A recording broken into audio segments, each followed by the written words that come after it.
Hello everyone, Erin here. We are going to create a double page layout today, and I'm using the Cute as a Bug collection from Stampin' Up. So I have always wanted to see like a nest of ladybugs, and I got lucky. We were out for a horseback ride in my own neck of the woods and came across, and this doesn't even do it justice. This is like a close-up shot of a log with, ladybugs all over the place, but it was probably like a 15-foot wide section of the forest just covered in ladybugs. And I was so excited. So I'm down here and just scooping them up. And I thought it was awesome. You can't tell in the photos, but there was ladybugs all over the horses. And it was just really cool. So I thought that the cute as a bug, or I think the cute as the bug, tongue tied, cute as a bug paper will be perfect because you can see, well, for one, the obvious bug-like nature of the photos, but the colors. So I'm wearing orange. It was in the winter, and the ladybugs are orange, and we've got this Cajun Craze paper in here. And since it's got that, like, I forgot my mushroom paper, so I set these aside because I knew I wanted to use them. The mushroom paper just has that woodland forest vibe, and we were riding through the woods, so I think that's going to be really fun. And I'll also be bringing in some of the new wood grain wonders. I introduced this the last time I worked with this paper pack, and it is a collection of kind of a more fine detail wood grain in various shades of colors. Now, to speed up the process and make this easy, I am choosing a sketch from our creative design team brand new Volume 5 sketchbooks. Let me just cruise through here and find the sketch that caught my eye. And the reason I picked this sketch is because, oh, obviously I went right by it. Let me find it. Okay, it's this sketch right here on page 14 of volume 5, and all of these photos are portrait style, which so are mine. And I had the exact number of photos, so I thought it's meant to be. So we've got some larger portrait style photos and a couple smaller photos. And of course, you could always switch these up. You could easily make that a landscape photo in that spot, but again, it was just perfect and meant to be. So I am going to pick my papers here. And the way the sketches are designed is you have, it's suggesting the same colors of papers as you go across. So you can see like this top piece and this one would all be the same.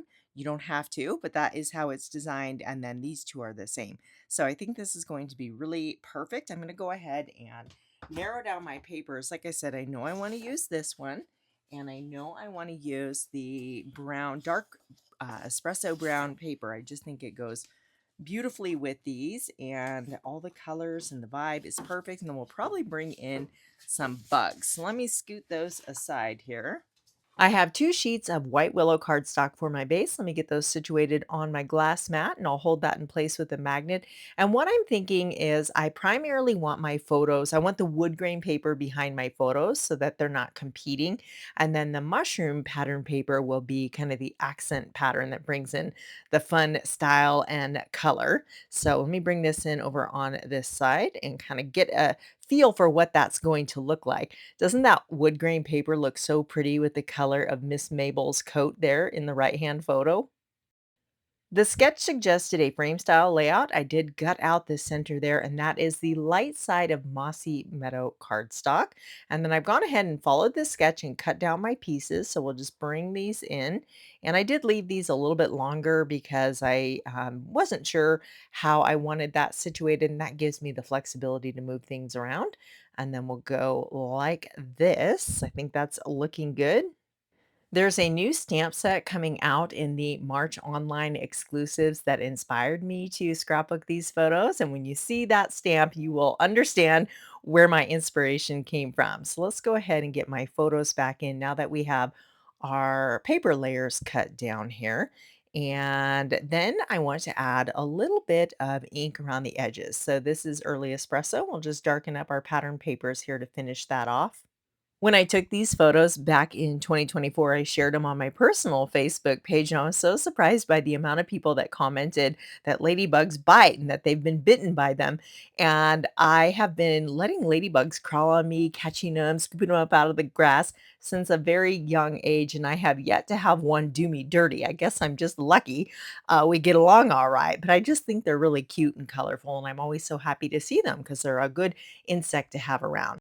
You can see we have the tags and then this swooping banner element. So I cut a couple tags from the pattern paper, and then I went to my stash and got this pennant banner alphabet set from Close to My Heart. It has dies that create these little banner shapes. So these are the pattern papers. I've got crumb cake, which is cardstock, and then this pattern paper here. We'll just kind of tuck those up there. And then from Cajun Craze, I thought that would be a nice bold color to stand out against that busier background. And you can cut these by hand if you don't have the die. It does have a really cute little stitching edge in the top there. So I've got it, but definitely repeatable with just a pair of scissors there. You can see they've suggested some strip journaling on the sketch. I had a bit more to say, so I typed it up on a piece of cardstock, but we'll put it in the same suggested spot. And now let's bring this back in so we can work on the bottom area of the left-hand page. I went ahead and turned to Cricut because I wanted a specific title. Now it says a loveliness of ladybugs, which is actually what a ladybug swarm is called. And I thought that was really cool. So I used the hex codes. Now my Cajun Craze outline is a little bit lighter than the actual paper, but it still blends. So the sketch, suggests a title up here, but I'm covering up too much of that paper. So I think this will look better if we kind of flip it, and let's scoot these down just a bit again to show more of that cute paper. And then now we have a spot for our title here. Now they also have this circular element on the sketch, and I have some embellishments here. So this is the Nature Symphony dies, and this little plank, this little wood piece has come in very handy for a lot of my nature inspired layouts. So I cut that from crumb cake. And then this springtime scenes bundle is what inspired this whole project. This is a new March online exclusive, and the dies, the stamp's cool too, but the dies are awesome. If you've been hanging around for a while, you know my love of circular elements for adding to your page, and these are really unique. So this actually, I'm going to cut it out so you'll see what that looks like. But that's a nice big circle, and then check this out. We have a ladybug that layers. So I'm going to cut out some ladybugs and these circles here, or this circle here. And you can see there's the top and the bottom piece for the ladybug. For my circle, I went ahead and cut it out in Mossy Meadow cardstock to match my frame style layout background. There's our ladybugs. So I cut the top in Cajun Craze and the bottom in black. Now these coordinate quite nicely with the Spotlight on Nature circle die. So you can see how cool that looks. We've got that leaf pattern there. So that's one. And then this is the other option. Isn't that pretty? So I just really thought those were unique, and I love the nature inspired elements.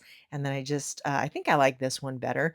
Now that Spotlight on Nature circle die is petal pink because that is the color in the tag up top, that kind of speckly paper there. So now it's just a matter of taking our embellishments and making them work. I want to incorporate these because I think they're quite fun, and it adds like a visual anchor, kind of like this horizontal anchor. And now it looks like one big piece of wood going behind that element. And that's going to provide a landing spot for some more embellishments I want to bring in. So we'll probably put one over here too, just to repeat that element. And I'm just tossing down some items. The ladybugs, we're going to do one in each cluster. And I'm thinking this little speckly paper just isn't bold enough. Yes, that looks much better. Do you see what a big difference that made? Maybe we could just tuck this little guy over here just so we have that petal pink color elsewhere. Now, I have a bunch of mushrooms left over from my previous project and some cards that I was creating. So we've got some little wildflowers and some mushrooms, and I'll show you this set in just a minute. We've got that mushroom, the green one's cut from the pattern paper, and so is the yellow one. This is the cute as a bug. You can see the mushrooms, and it is part of the suite with this paper. It coordinates with the paper here. So I just wanted to bring some mushrooms in to this area here. And I think they're so cute. And we'll bring in some of the little flowers here. Now you'll notice I am not putting my ladybug on the Cajun Craze tag because it'll just blend in. So I want to make sure that he's off of that. And then again, it's just a matter of adding little elements. You'll see the yellow in the paper up top. So that's why I want to bring some of this. And that mushroom is from Terrific Toadstools, which is a stamp set from last year with a coordinating punch. And then these leaves are also from Nature Symphony, the same as our little die cut wood planks there. So while I did make the ladybugs, everything else was pretty much left over, and it's kind of nice to, put those to work on this layout since I already fussy cut them and die cut them, and I think they're going to look quite cute together.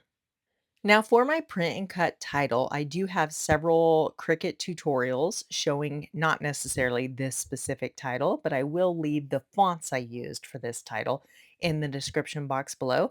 But I'll link those other videos showing exactly how, step by step, you can create a print and cut title. So look for that in the description box below. I'm going to go ahead and just let that dry for a minute.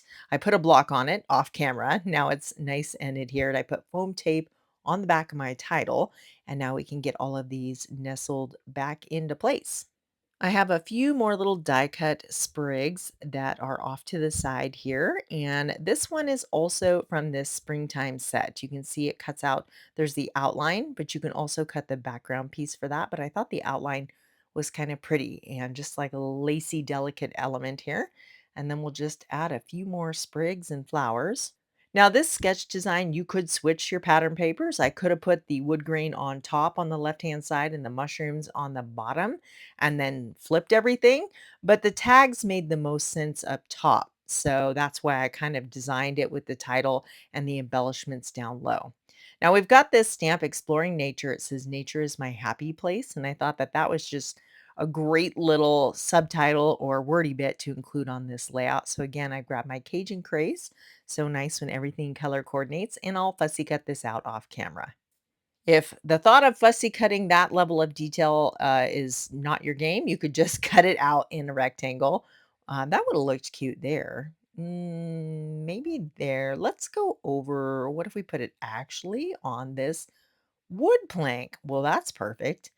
Yeah, I like that. Sometimes you just have to move things around until they fall into place. Now I'm trying to make an effort to use more ribbon and I've got excess space on my little journaling block. I could have just cut it off, but let's add some ribbon. So I'm going to cut this so it is long enough to wrap around the backside. And my friend Gail, I just happened to catch in her video, she was using red line tape, which I have in my stash. And I thought, I should put that to work. So this was an afterthought. I'd already adhered this down, and that's why I had to use my little Cricut spatula to get this set. I don't like to use glue on my ribbon, especially ribbon like this, because it kind of comes through and you can see it. So the tape or glue dots is great, but this red line tape that my friend Gail reminded me to use is very strong. So you put down the section and then you peel off the red layer. Sometimes that can be really tricky to kind of get a start on. So grabbing a sharp tool like your little paper piercer or something can be quite helpful. So I probably should have just moved my layout out of the way and put this on the glass surface, but we'll just continue to struggle here on camera because why not? So I can put my ribbon down. It will stick really well to that ribbon. So thanks for reminding me to use that, Gail. We'll tuck it around the back, and I think that little scalloped detail and texture looks pretty cute.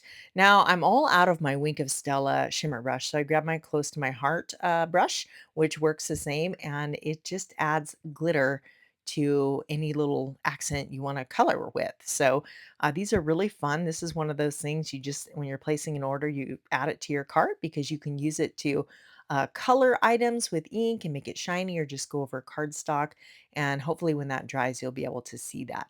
Now, this is a product from my stash. It is called Liquid Pearls.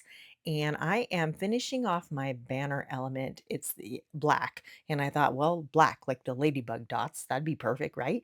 So I'm putting a little squeeze of it in between each banner. And you do want to set that aside to dry. So anytime you're using a product like this, I recommend it's one of the last things that you add to your page. Now I'm going to add one more element, so hang tight, but let's bring this back in. So I have followed this very closely. I just moved my title to the bottom rather than the top. And then for this side, I have followed it very closely. Now, you can see there's the balloons on the sketch, which would be right there. So maybe we want to add something there. I've got an idea for that. Let's make a little file tab. I love file tabs. So I just punch that out and I am stamping a sentiment that says, I love this. These types of sentiments are gold. You can use them on any scrapbook layout, anything like documented. This is from this stamp set here that's retired called Love This Moment. But I love this, documented memories, moments, anything like that is definitely a great thing to have in your stash. Now, look at these. They're so cute. I added some of those baby miniature ladybugs to the different embellishment clusters, like they're kind of crawling on the leaves there. Is that not adorable? So cute. I hope you enjoyed this layout. Everything is listed in the description box below, along with a link to the Creative Design Team website where you can grab this sketchbook for your own craft room. Happy crafting, everyone, and thank you so much for spending time with me today. I'll see you very soon here on YouTube.